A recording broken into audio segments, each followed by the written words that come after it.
What ho chaps, how the devil? Well, blow me down with a feather. Imagine my shock. Dame Kelly Holmes shares her relief at coming out as a gay. What do you mean, coming out, Kelly?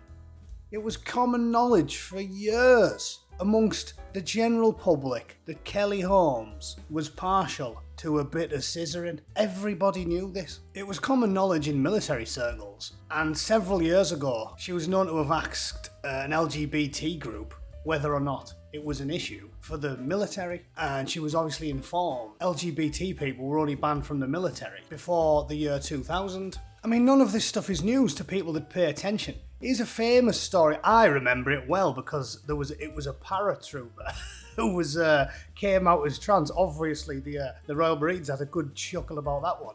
But yeah, it was a paratrooper who was. This is 2009, 2nd of May 2009. Jan Hamilton, formerly Captain Ian Hamilton, quit the army after 20 years decorated service and embarked on a full gender reassignment programme. Now living in Las Vegas, she's been accepted by Strathclyde Police. This is more proof of what I keep saying. 2009 this happened. Nobody cared. Jan left the paras. There she is, look, big burly paratrooper, and then joined the police. Nobody cared. 2009. Captain Ian Hamilton weighed 16 stone and had 14-inch biceps, yeah. Next thing, she had a 14-inch clitoris. It's not news. It's not news. 2009. So all this story is, ladies and gentlemen, all this is yet more nonsense. Whereby, because it's the flavour of the month now, since the woke took over the world when they made their big power grab in about 2015, they want to memory hole the real world. They want to pretend there was no strong women since before Captain Marvel, even though there was fucking thousands of them. I mean, when was Ellen Ripley a big thing? In the early 1980s? And I want to pretend there was no black superheroes before Black Panther, even though, well, everybody's favourite tax-dodging vampire slayer. These films were so good and so widely popular in the 90s that they spawned several sequels. I could reel them off, the black superheroes. Night Thrasher, Luke Cage, Blade. There's tons of them.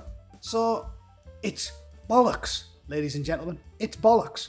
We had people happily noshing each other off in the army in 2007. We had transgender coppers in 2009. We had strong independent women in 1982. And we had black superheroes in the 90s. All of this is the woke generation trying to make themselves out to be victims. Like, ooh, 2022, we've never had it harder. Do me a favour. Do me a favour. A couple of centuries ago, people were property.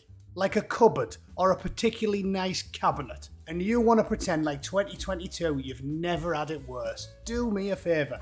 Kelly Holmes is privileged. Being a gay woman is almost at the very top of the tree. The only way she could be more privileged is if she was rolling about in a wheelchair and had a bin bag over her head. That's the only way she could be any more privileged, because we all know the bottom rung is now, and it ain't the gay black women, is it? So yeah, nonsense. Relief. I'll tell you what's stunning and brave now. If you come out and say something like, I'll tell you what, Britain was a lot nicer until we started filling it with randos from the third world. That's brave, which is why nobody dares say it. And it's like the critical drinker famously said in one of his great videos, if everybody's only agreeing with you out of fear, well, you've already lost. Every single piece of this bollocks story is total fiction, which is why I'm not reading you it. If you're a pervert and you want to read it out of morbid curiosity, I'll leave the link in the description. But it's bollocks, and you know it, and I know it. Thanks for watching. I'll see you all for a live stream tomorrow. Cheers.